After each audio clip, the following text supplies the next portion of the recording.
You jelly, bro?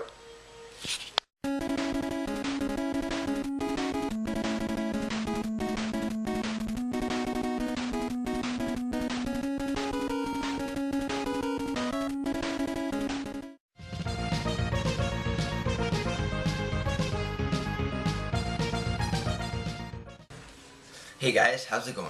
Today I've got another episode of the Retro Gamer Vlog for you. Let's see. I decided that today I'm going to speak about classified ads. So a classified ad, in short, is basically, when somebody posts something, whether it's in a newspaper or online, saying that they want to sell something or they have a service for sale. An example would be during the summer, I check every week in my local newspaper's garage sale section. People would post classified ads of saying that they have a garage sale and what type of things they're selling, and it's pretty useful. So basically, a lot of collectors like myself use these ads to get video games. Sometimes you can be very lucky. Sometimes you can be annoyed because they're resellers. So a quick example of a classified ad site is Craigslist. I'm sure all of you have heard of it. If not, then maybe you should wake up from the 18th century. Anyways, so yeah, Craigslist is a website where anybody can post an ad saying, I've got video games, and they have the list of video games, what they have, all that stuff.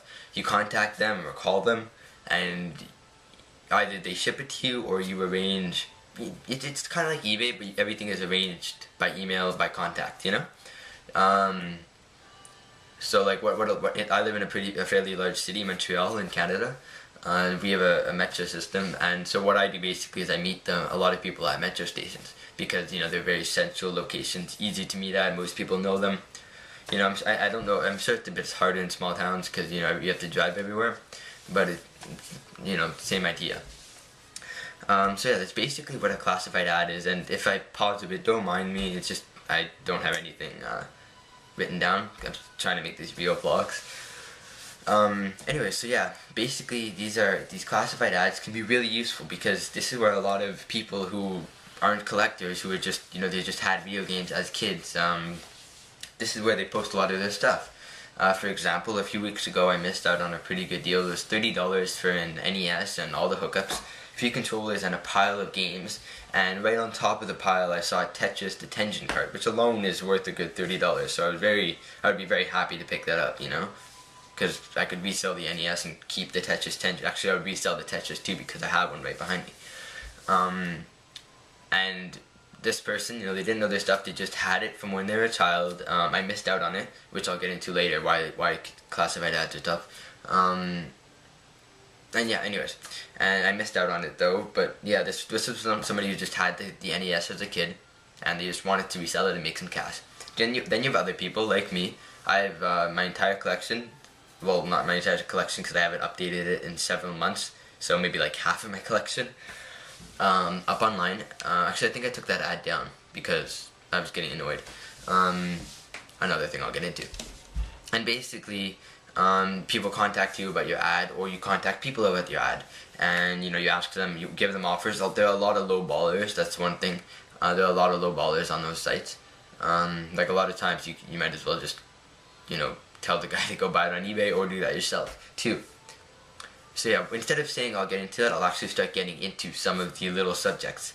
First of all, you have, when you're just starting to buy, it can be a bit intimidating because you have people and they all know their stuff, and you're just getting started with your classified ad hunting, I guess. But basically, what you type in, let's say you're looking for NES games, you could type it. You could go into like categories, video games, older generation. In Canada, we have a site called Kijiji, Kijiji. It's only in Canada. And it's like Craigslist, but there are a lot more things than Craigslist, and it's better organized, better looking, it's just a much nicer site. Over there you go into video games, consoles category, and then the subcategory of older generation, and you would look through the stuff, or you just type in, let's say I was looking for Earthbound, I would type in Earthbound and see what shows up. You could post wanted ads.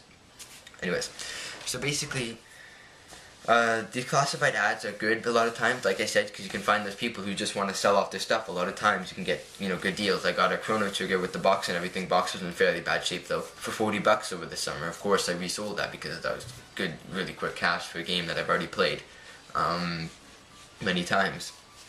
So yeah, a lot of times like that. It's a great way to meet collectors too. I've met several friends over Kijiji. Well, now they're friends. Yeah. But one thing that is annoying is when you're reselling. See, in my ad, I'm sure a lot of people have found me to be quite a douchebag with my responses. No, I wasn't actually a douchebag. Anyways, it's because in my ad I specifically wrote that I'm not looking to sell everything off quickly. I just want to see what kind of offers I can get on things.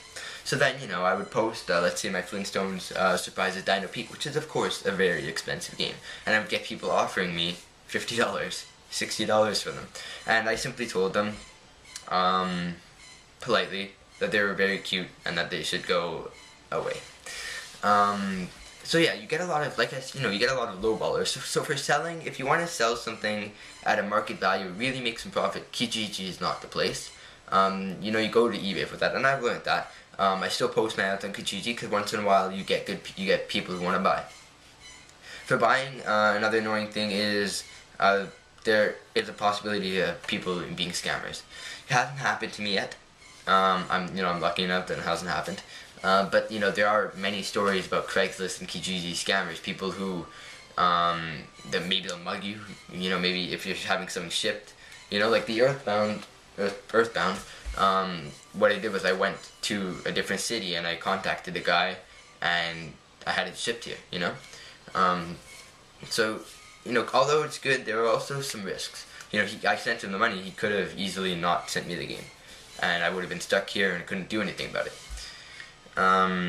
But yeah, overall, classified ads are a great way to, you know, get your collection going. They're not the best way to buy. You know, once in a while you find some cool things, like my friend Mathieu on YouTube, Sulfurizing. You can check him out. He's starting to do some reviews. He'll probably comment on this video, so you just click there. He told me that he saw Conker's Bad Fur Day, which is a good 60 or 50, I don't know, expensive N64 game that is extremely sought after for $15 on Kijiji, I think. So, you know, classified ad site. But of course, somebody bought it out right away. That's another annoying thing.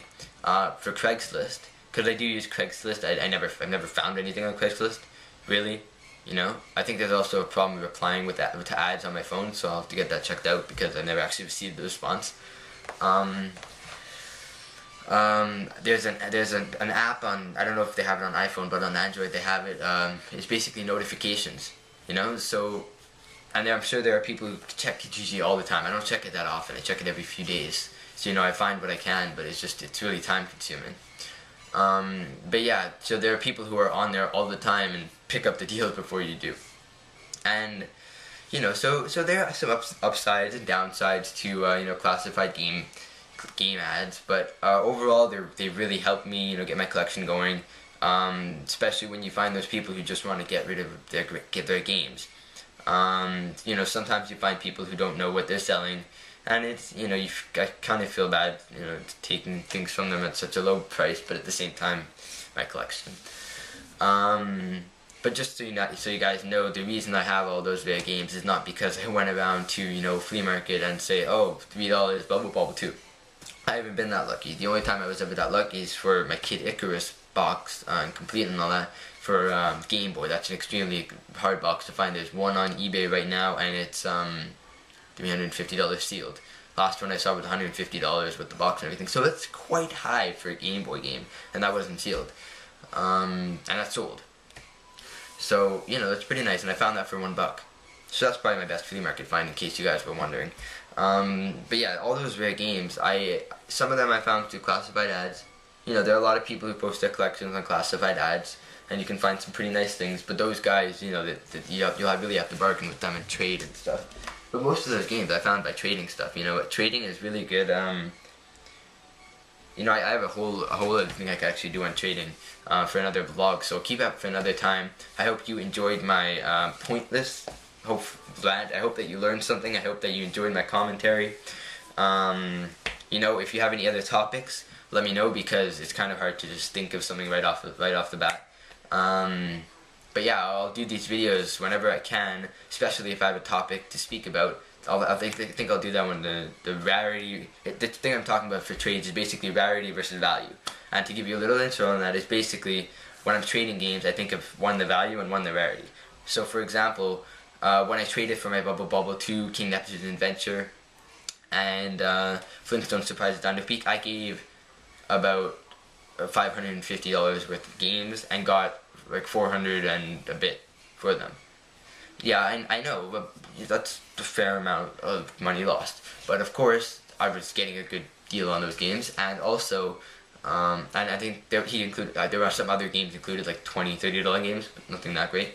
But I took into account that a lot of the games I was giving him were just my doubles that I would sell for $10, you know? Like, the rarity versus value. If you understand what I mean, that's great. If not, I'll go into more in-depth analysis on that in my next vlog. I'm really ranting. I tend to do that in these videos.